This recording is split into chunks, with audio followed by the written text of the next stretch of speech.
Hey guys, this is the video that is going to help with your work on this assignment on School City. So it's labeled number 2, School City Pythagorean when you log into School City. So we'll just go to log School City and log in and you'll find it in there.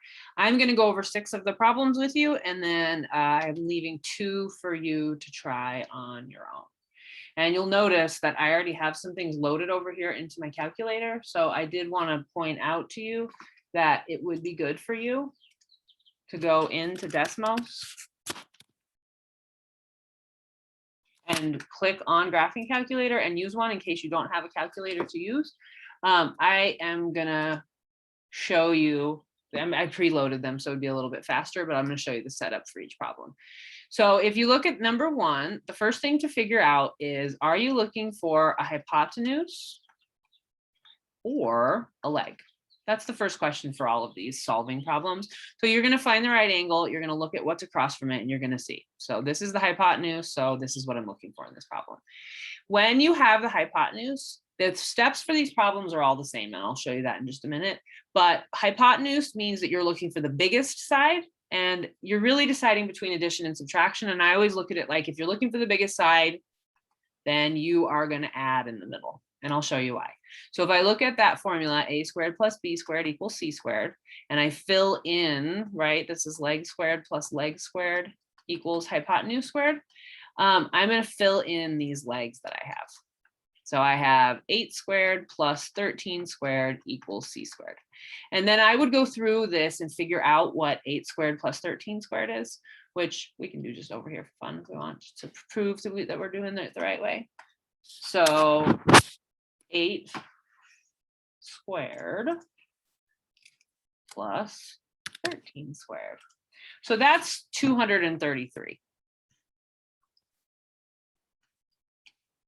Oh,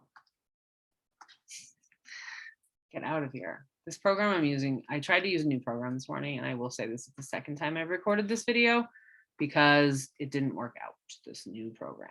So this is 233 equals c squared, but the last step is to always get rid of whatever square is left, because there's always going to be either a squared, b squared, or c squared left over, depending on what you're solving for. So if I take the square root of both sides, that's when I end up really saying that I'm taking the square root of 8 squared plus 13 squared, right? Because I figured out what this was to plug in that 233. So if I was typing it just as one expression, I would be typing it this way. And if you look at what I did for my first equation here, you'll see that this is the expression I put in, because here I was solving for a hypotenuse. So I squared both numbers, I added them together, and then at the end I took the square root. So those kind of rules stay the same throughout. So that when I'm solving for the hypotenuse. I'm going to clear this so that we can go on to the next problem. So for problem number 2, this time if I look at what I'm solving for, again, I'm looking first to see, is it hypotenuse or is it a leg? And so right angle across from my angle, this time I have a number, which means this time I'm solving for a leg. So if I was thinking of that equation, the a squared plus b squared equals c squared, this time I'm plugging in 11 where the c is, and then 7 can go wherever. But because these are on opposite sides, this is where I would actually be subtracting the 7 squared from both sides, right? That 49 once I figure it out. So b squared is really 11 squared minus 7 squared. So again, if you're looking for the leg or a small side, that's where you subtract in the middle. But you still start by taking squaring both numbers, and then either adding or subtracting in the middle, and then the last step would be then to get rid of that square here by taking the square root of both sides. And so you'll notice here, that's where this is, which this is the leg.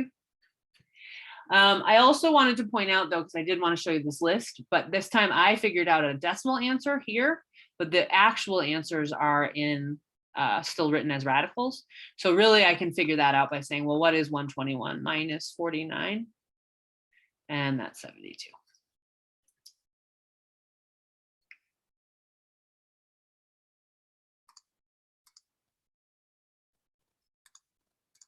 Okay, next problem is set up as a word problem. Very common for them to try to do maps and things like that for these triangle problems, but I'm still doing it the same way.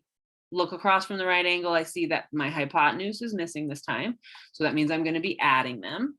So I'm going to take both numbers. I'm going to square them, add them, and take the square root. And then you'll notice that that answer is here, right? So this one I'm looking for a hypotenuse, which is why I'm adding in the middle. And this is 13, so this is a nice easy one.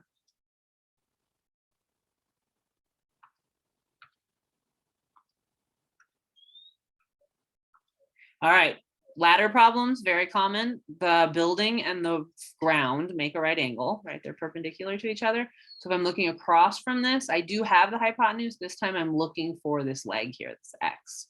So I'm going to take both numbers. And this time, after I square them, I'm going to subtract because I'm looking for a smaller side, the leg. Notice I wrote the biggest number first because when I subtract, I want to make sure I get a positive number. I don't want to try to take the square root of a negative number because that's not real. And so here, that's me looking for a leg, right? So that's 12.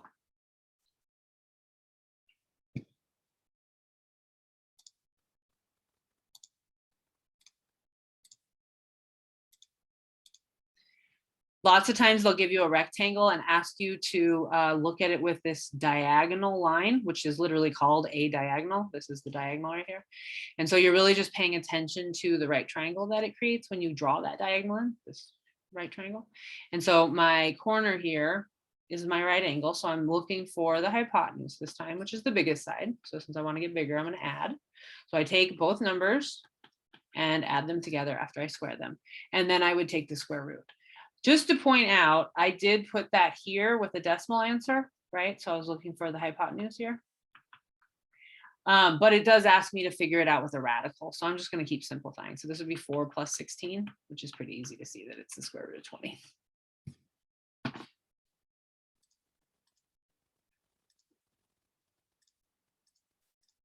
All right, last problem. I can just look at my equation here that I wrote down to see that this is definitely going to be looking for a leg right ahead of time. And I can see that by checking this here.